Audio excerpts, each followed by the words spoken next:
में अपनी पार्टी व मूवमेंट को फिर से आगे बढ़ाना है तथा आगे चलकर सत्ता में भी जरूर आना है। तभी फिर यहाँ गरीब, असहाय, दुखी, पीड़ित व कमजोर वर्गों के लोगों का सही से भला हो सकता है। और अब तो इनके प्रति जातिवादी मानसिकता रखने वाली पार्टियों के साथ साथ जातिवादी मीडिया भी, जिसमें सोशल मीडिया भी शामिल है, ये भी नहीं चाहता है कि यहाँ के खासकर गरीब, दबे कुचले,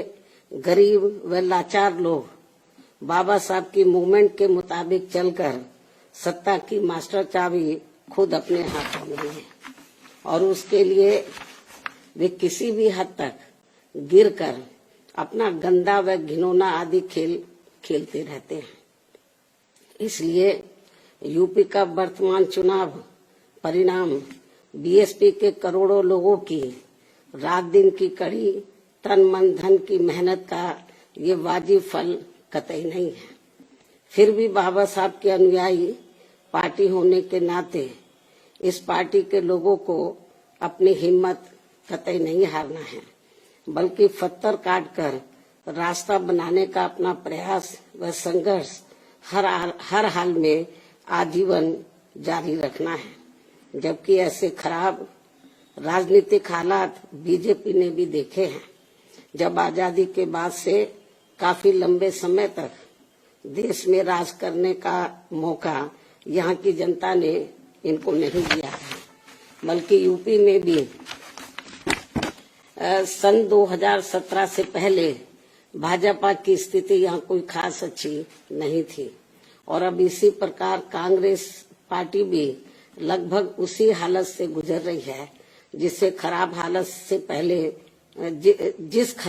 से पहले भाजपा गुजर चुकी है।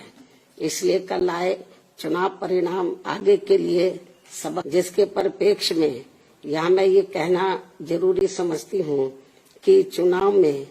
पूरे यूपी से मिले फीडबैक के मुताबिक जातिवादी मीडिया अपनी अनवरत गंदी साजिशों, प्रायोजित मैनेज किया हुआ सर्वे आदि कार्यक्रमों एवं लगातार नेगेटिव प्रचार के माध्यम से खासकर मुस्लिम समाज व भाजपा विरोधी हिंदू समाज के लोगों को भी गुमराह करने में ये प्रचारित करके काफी हद तक सफल साबित हुआ है कि बीएसपी भाजपा की बी टीम है तथा ये पार्टी सपा के मुकाबले में कम मजबूती से चुनाव लड़ रही है। ये खूब इन्होंने प्रचार किया, जबकि सच्चाई इसके विपरीत है, बिल्कुल उलट है। क्योंकि भाजपा से बसपा की लड़ाई राजनीतिक के साथ साथ सिद्धांतिक व चुनावी भी थी, लेकिन मीडिया द्वारा इस प्रकार के लगातार दुष्प्रचार आदि किए जाने के कारण भाजपा के अति आक्रामक मुस्लिम विरोधी चुनाव प्रचार से मुस्लिम समाज ने एक तरफा तौर पर सपा को ही अपना वोट दे दिया तथा इससे फिर बाकी भाजपा विरोधी हिंदू लोग भी बसपा में नहीं आए।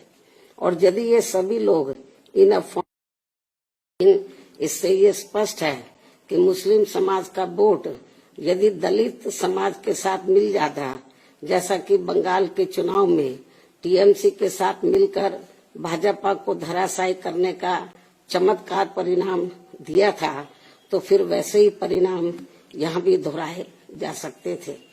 साथ ही ये लोग हमेशा इस तथ्य को ऐन वक्त पर भूल जाते हैं कि केवल बीएसपी ही यूपी में भाजपा को सत्ता में आने से रोक सकती है, सपा नहीं। इनकी इसी गलत सोच का ही ये नतीजा है कि भाजपा फिर से सत्ता में वापस यहाँ आ गई है। और यदि यूपी में तिकोना संघर्ष हुआ होता, जिसकी पूरी संभावना भी थी, तो तब यहाँ यूपी के परिणाम बीएसपी की अपेक्षा के मुताबिक आते तथा फिर भाजपा को सत्ता में आने से रोक लिया जाता। अर्थात कुल मिलाकर मुस्लिम समाज बीएसपी के साथ तो लगा रहा, किंतु इनका पूरा वोट समाजवादी पार्टी की तरफ शिफ्ट कर गया और इनके इस गलत फैसले से बीएसपी को बड़ा भारी नुकसान ये हुआ कि बीएसपी समर्थक अपर कास्ट व ओबीसी समाज की विभिन्न जातियों में भी ये डर फैल गया कि सपा के सत्ता में आने से दोबारा यहाँ जंगल राज आ जाएगा और फिर ये लोग भी भाजपा की तरफ चले जाएंगे। इस प्रकार से भाजपा को हराने के लिए मुस्लिम समाज ने बार बार आजमाई हुई पार्टी बीएसपी से ज्यादा सपा पर भरोसा करने की बड़ी भारी भूल की है, जिसकी सजा बीएसपी को मिली है। यह काफी कड़वी व सीख लेने वाली भी है। जिसकी सजा बीएसपी को मिली है कि हमने पे भरोसा किया, जिसकी सजा बीएसपी को मिली है वह काफी कड़वी व सीख लेने वाली भी है। इसलिए इस कड़े अनुभव को खास ध्यान में रखकर ही अब बीएसपी आगे अपनी रणनीति में बदलाव जरूर लाएगी।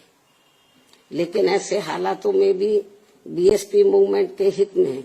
संतोष की बात ये रही है कि दलितों में से खासकर मेरे खुद के अपने समाज का वोट हमेशा की तरह इस बार भी अपनी मूवमेंट व पार्टी की लीडरशिप के साथ चट्टान की तरह पूरी मजबूती के साथ खड़ा रहा है। जिन पर मैं कितना भी गर्व महसूस करूं वह कम ही होगा तथा उनका जितना भी मैं आभार प्रकट करूं वह कम ही होगा। और अब मेरी उन सभी से ये भी अपील है कि उन्हें अपना मनोबल बिल्कुल भी नहीं गिरने देना है, क्योंकि बाबा साहब के अनुयायी कभी भी अपनी हिम्मत नहीं हारते हैं तथा वे अपना संघर्ष लगातार जारी रखते हैं। सफलता फिर एक दिन झक मारकर हमारे कदम जरूर चूमेगी। हमें बाबा साहब के कारवा को न रुकने देना है न झुकने देना है। साथ ही हमें ये भी मानकर चलना चाहिए कि अब बुरा वक्त खत्म होने वाला है, क्योंकि पूरा खून पसीना बहाने के बावजूद भी जो यूपी का इस बार परिणाम आया है तो उससे बुरा और क्या हो सकता है। अर्थात पार्टी के लोगों को निराश व हताश कतई नहीं होना है और अपने स्वाभिमान व मूवमेंट की सफलता के लिए पहले की तरह ही पूरे जी जान से पार्टी के कार्य में लगे रहना है। साथ ही इस बार यूपी में पार्टी की अपेक्षा के मुताबिक नतीजे नहीं आने को लेकर फिर से मैं उन्हें ये कहना चाहती हूँ, इस बार चुनाव में मुसलमानों का वोट एक तरफा सपा की ओर जाते देखकर दलित वर्ग में से मेरे खुद के समाज को छोड़कर बाकी सभी हिंदू समाज ने सपा के रहे गुंडा, माफिया, आतंकी व भ्रष्ट राज को याद करके तथा ये सोचकर कि कई हिंदुओं का वोट बंटने से सपा सत्ता में वापस न आ जाए, इसके डर से इन्होंने बीजेपी की नीतियों व कार्यशैली से दुखी व परेशान होते हुए भी अपना एक तरफा वोट बीजेपी को अंदर ट्रांसफर कर दिया, जिसने फिर बीएसपी को सन 1977 में कांग्रेस पार्टी की हुई स्थिति की तरह यहाँ चुनाव में लाकर खड़ा कर दिया है। हालांकि इसके बाद फिर अगले हुए चुनाव में कांग्रेस पार्टी पूर्व की तरह यूपी सहित देश के अन्य राज्यों में भी पुनः सत्ता में वापस आ गई थी। कहने का तात्पर्य ये है कि राजनीति में कभी कभी वर्तमान की तरह ऐसे उतार चढ़ाव भी आते हैं जिससे अपनी पार्टी के लोगों को भी दुखी होकर शांत बैठने की बजाय या इधर उधर भटकने की बजाय बल्कि ऐसी बदली हुई परिस्थितियों का भी मुकाबला करने के लिए अपनी वर्तमान रणनीति में परिवर्तन करके आगे बढ़ना होगा। और इसके लिए बाबा साहब के राजनीतिक जीवन संघर्ष व उनकी सोच को भी ध्यान में रखकर अपनी पार्टी के जनाधार को फिर से कैडर के जरिए आगे बढ़ाना है।